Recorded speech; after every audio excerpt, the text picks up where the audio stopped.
So detach from your item for a minute and ask yourself, how much would you be willing to pay for this in a second-hand store? Hey everyone, welcome back to the Atypical Declutter Game. My name is April and you are at Atypical Life. Today is day 22 and this is about ownership bias. Understanding this bias has given me a completely new perspective on the things that I own, how I interact with them, and it's given me another tool in my toolbox to help me declutter more efficiently and effectively. First off, what is a bias? According to Wikipedia, a bias is a disproportionate weight in favor of or against an idea or a thing.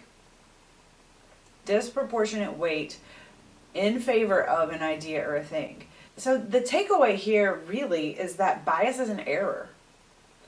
We're over-evaluating something in favor of it being more valuable than it is. It's a mistaken evaluation of a situation, and we all do it a lot. Being aware of your bias helps you to make better decisions over time because it reminds you to double-check yourself, challenge your thinking, and bring more logic into the current situation. So what is ownership bias? It's the behavior of attaching more value to an item. So specifically, we're talking about ownership bias. What is ownership bias? It is the tendency to attach more value to an item simply because we own it. That's it. Think about all the people that you know or see on eBay asking way above market value for things. Have you ever been to a yard sale where they are asking for prices that are the same or more than you can go to the store and buy it? It is so much easier to see ownership bias in other people than in ourselves, but the truth is, study after study shows that we all do it. Why is this important to us and our clutter? Well, because a lot of us, me included, are holding on to things because we think that they are more valuable than they are. They're more valuable to us, they're more valuable to other people. We're holding on to them because we would maybe sell it, but somewhere in our subconscious, we know that we're never going to get the money for it than we think it's worth. According to Casey Barr, the mere ownership effect has been attributed to a number of factors, including the endowment effect, which is the tendency for people to demand more to give up an object than they would be willing to pay to acquire it. And then loss aversion, the tendency for people to feel the pain of a loss more acutely than the pleasure of the gain. And then there's the self-identity theory, which is the idea that people derive part of their sense of self from the objects that they own. I felt that that was a really cohesive statement, so I didn't want to try to reword it. I just wanted to put it out here and then maybe put it into context. So first we have the endowment effect that prevents us from parting with an item for a reasonable amount. And maybe if we step back for a moment and actually did the research, we went to eBay and we actually checked the solds instead of what people have it listed for. We have a yard sale and see what people are willing to pay before they just walk away shaking their heads at us. We go to a consignment store and see what you're willing to pay for a similar secondhand item. That's something that I like to do as I'm decluttering. What would I pay for this, knowing that it's used? Then we have the aspect of loss aversion, which I think is ultimately behind our inability to declutter and make decisions of what stays and what goes, because we're afraid that we're going to experience a sense of loss and regret more than the daily joy of having less chaos in our space. And then lastly, the self-identity theory, which we've touched on a few times, but mainly in the Owning a Pickle video. So today let's take a moment to reflect on anything that we're holding on to because of some perceived value, and take a minute to do some research or get some opinions about what the item might truly be worth. If you don't think that you're holding out for top dollar for any of the items that you own before you can let them go, then maybe today's exercise could be to look at the item that you are struggling with and think about whether or not you would purchase the item again, and ask yourself, how much would you be willing to pay to own it again? Another question would be to ask yourself, could the daily joy of not having to deal with or dread dealing with this item be greater than the regret if you had to replace it at a later date.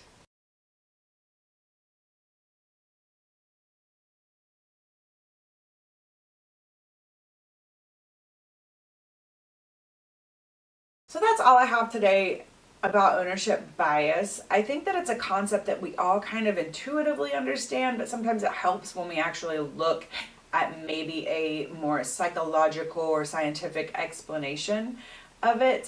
Sometimes it helps us see it more as a general pattern than just an abstract thing. So let me know if any of that was helpful for you. Obviously, that's why I'm here, is to help you, help me, help each other.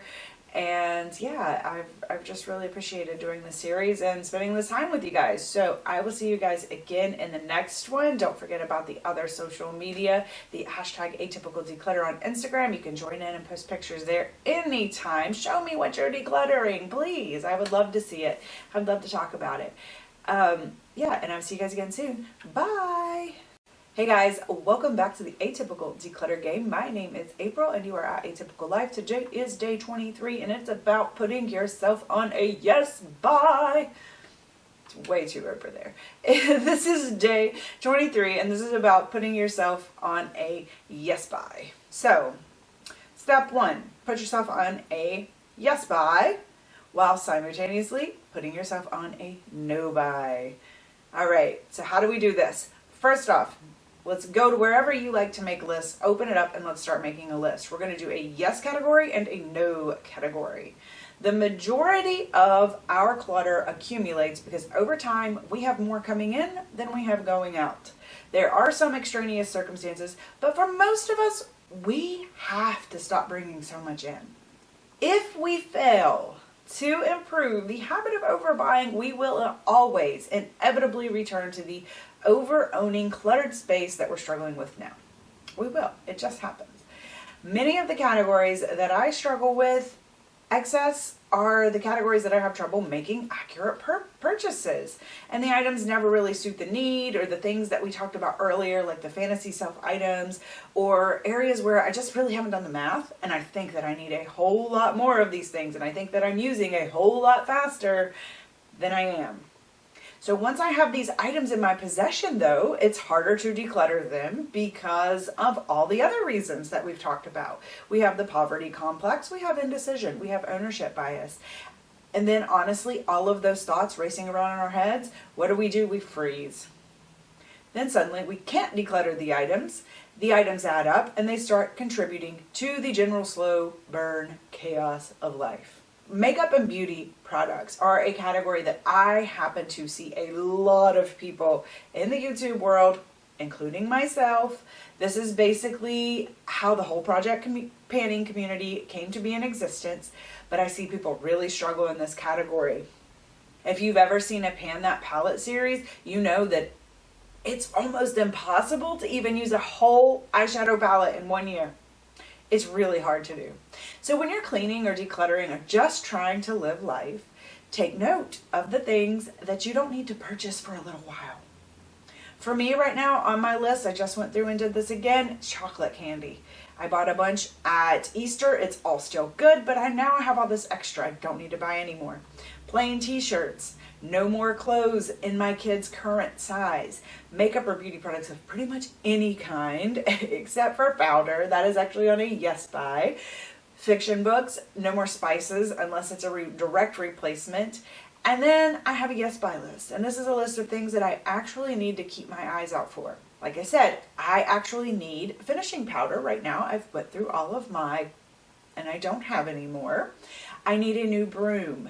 I'm getting close to needing wax melts for a tart burner. I like to spend a little bit of time every morning reading sort of a psychology, kind of self-help type of book, some sort of motivational or inspirational book. So I'm almost through all the ones I have there. So I'm almost in that space to need another one of those.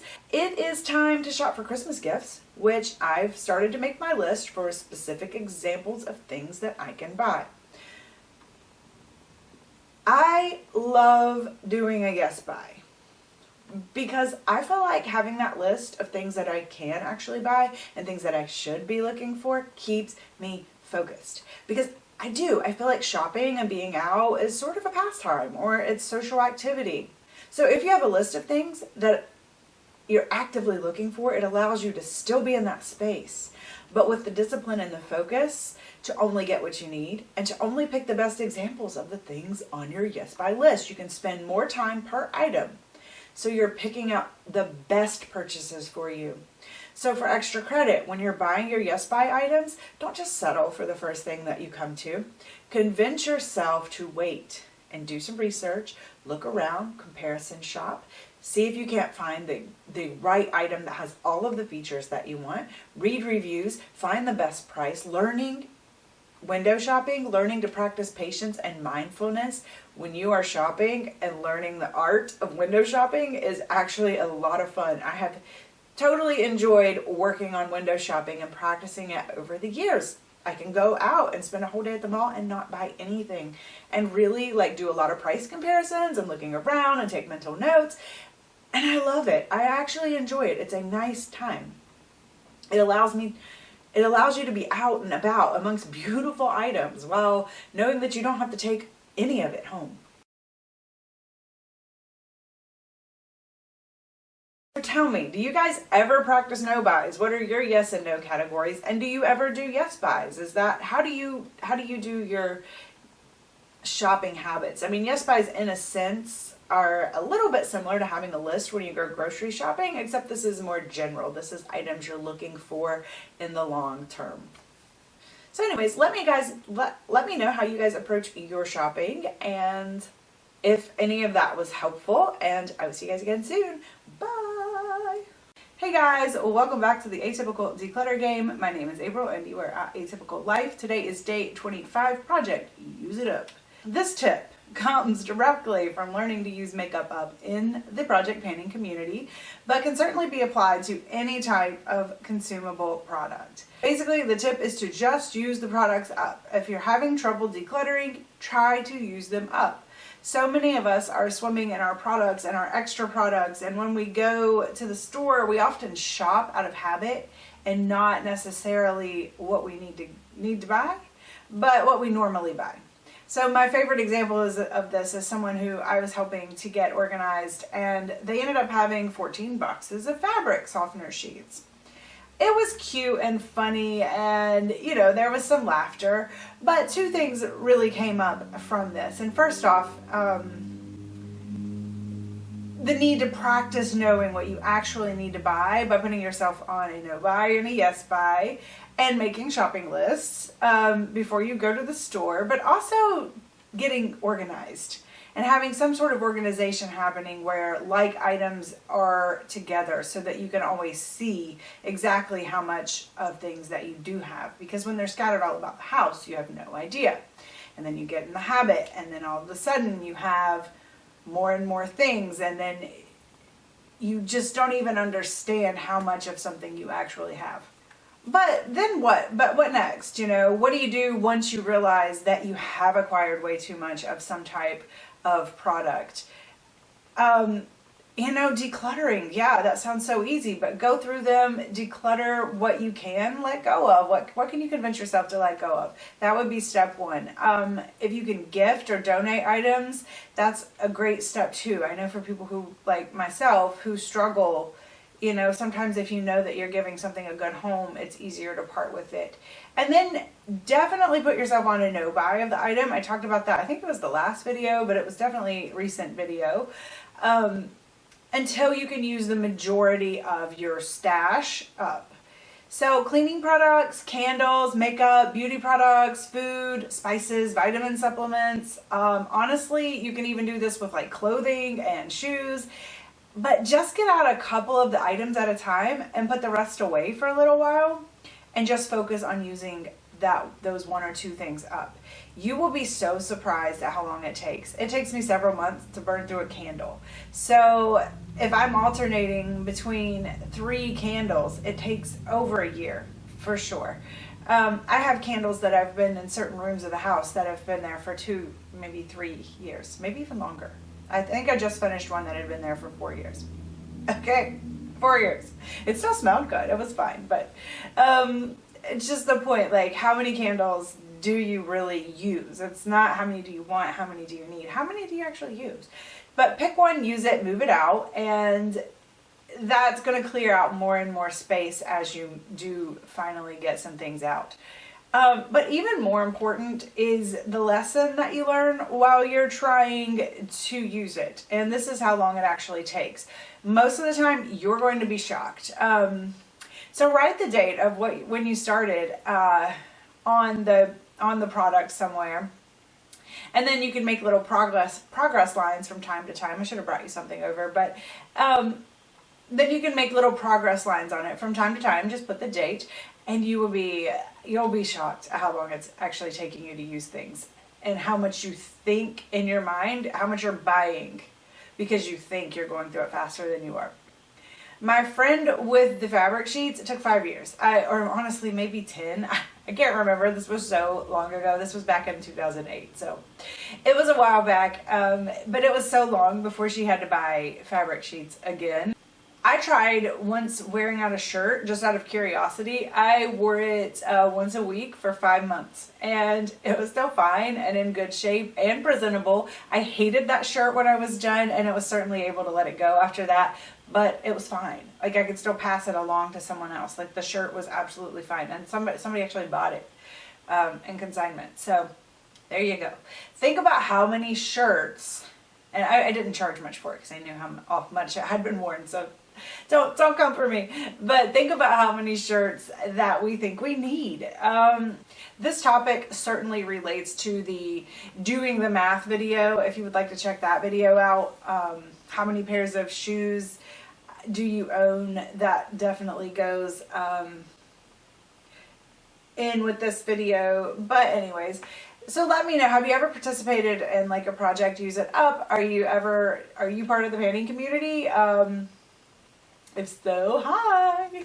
I miss you guys. But anyways, yeah, just let me know in the comments, and I'll talk to you guys again soon. Bye.